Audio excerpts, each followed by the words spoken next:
As droplets of water fall from the sky, and the days silently start to fade away, a black rainbow creates the most beautiful red rose, a summer spent and a winter earned. As it patiently waits to exist, it slowly starts to bleed. Minds fill with images of days when all was happy. Hypnotic flowers are drifting and the happiness is gone. A twisting pattern, climbing souls, unwinds the darkened pages within you. Held inside the iris is the terminal stain of life. Another line with a hook, chain, link, and concrete. Diaries left with cryptic entries masked by impurity. Staring at the footprints of another lie turned into the work of a saint. Lost into fantasy, perfected by torture, falling deeper and deeper. Through the looking glass, the black goddess rises. All that's left is the bitter taste, walking in the shadows of your enemies. Everything we do is everything we've done. So, do you serve a purpose, or do you purposely serve?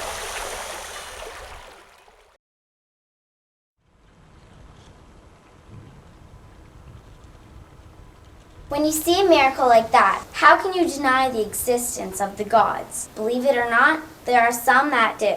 There was a man called Erysichthon who scorned the gods and declined to sacrifice on their altars or do them honor. Nothing was sacred to him. He only looked for usefulness of things. One day he found himself in a grove sacred to Ceres. Cut it down. No, you mustn't. We need the wood. Cut it down.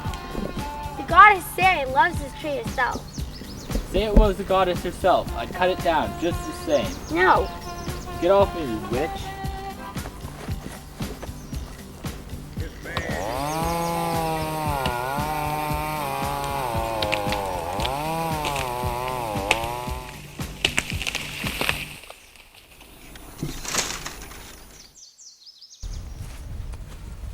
Sir, Who's there?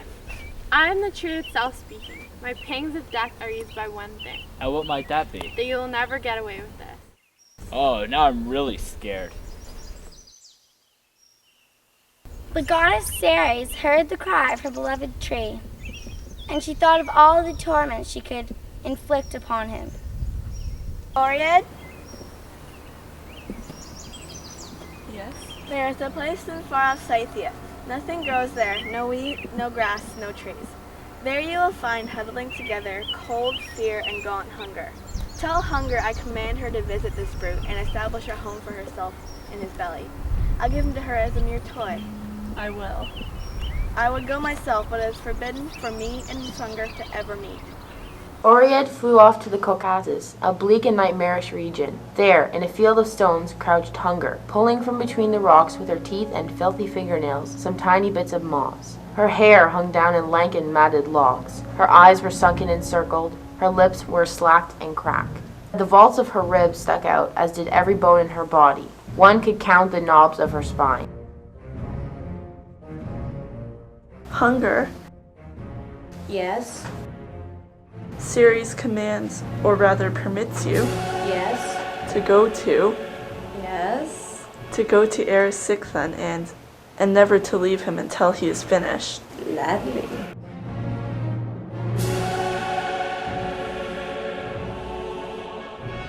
Hunger crawled through the air to the house of the victim. As she flew overhead, fields withered as men starved. The birds scattered from her path, too weak to fly. It is night when she arrives at Erysichthon's home and curdles through the halls until she finds him sleeping in his room. She wraps around him in an embrace as strong as love, but quite the opposite of love. She breathes her spirit into his spirit, and he begins to dream.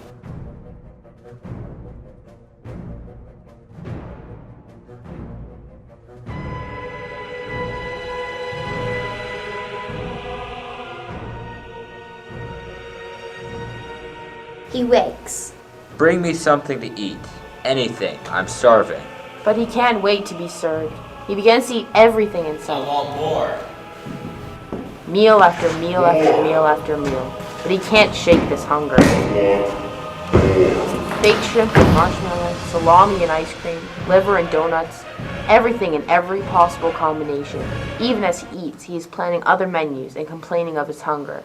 As the ocean ingests the water from the rivers of the world, but still is never filled, and remains thirsty, and guzzles more and more forever, so he calls out for more. It isn't enough. It isn't enough. It isn't enough. His gorging empties the larder and storerooms, the warehouses and barns of the city. His hunger is unabated. What is left to sell? You may not believe this part to be true, but his hunger led him to sell his poor, his darling mother. Mother, My son. come with me.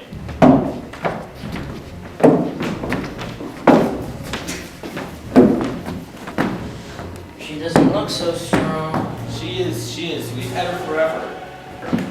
I can't give you much.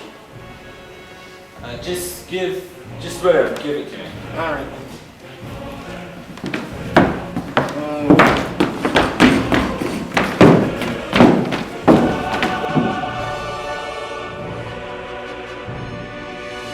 With the few coins he received, he ran home to eat. Riding in a boat behind her new master, Erysichthon's mother leaned over the hull and prayed to someone she once knew. Poseidon, if you remember me, come and save me now. From the briny deep, Poseidon heard her prayer, pulled her into the water, and changed her back into the little girl who used to play along his shores. The salty water licked the years away, until she emerged, the one who gave him praise in childhood, shouting as she ran among the waves. This is the kind of sweet, unbidden praise the gods adore and do not forget. Hey you, little girl, listen up. Where's the old woman who was here a moment ago? Did she dive overboard and swim up to shore? Sir, I swear, but the God of the sea, that no one except myself has come to this shore. I swear it. To this day, at every hour, somewhere in the world, you can still catch a glimpse of that child playing by the shore. But let us return to our king. It was not enough. The money she earned for him was not enough for his needs. The emptiness within him was unappeasable. You've seen such men yourself, I'm sure. Hurry up, bring me it now! The godless are always hungry, Finally, what took you so long? always yelling at waitresses. Hurry up, bring me my food! There can be only one end to such a man.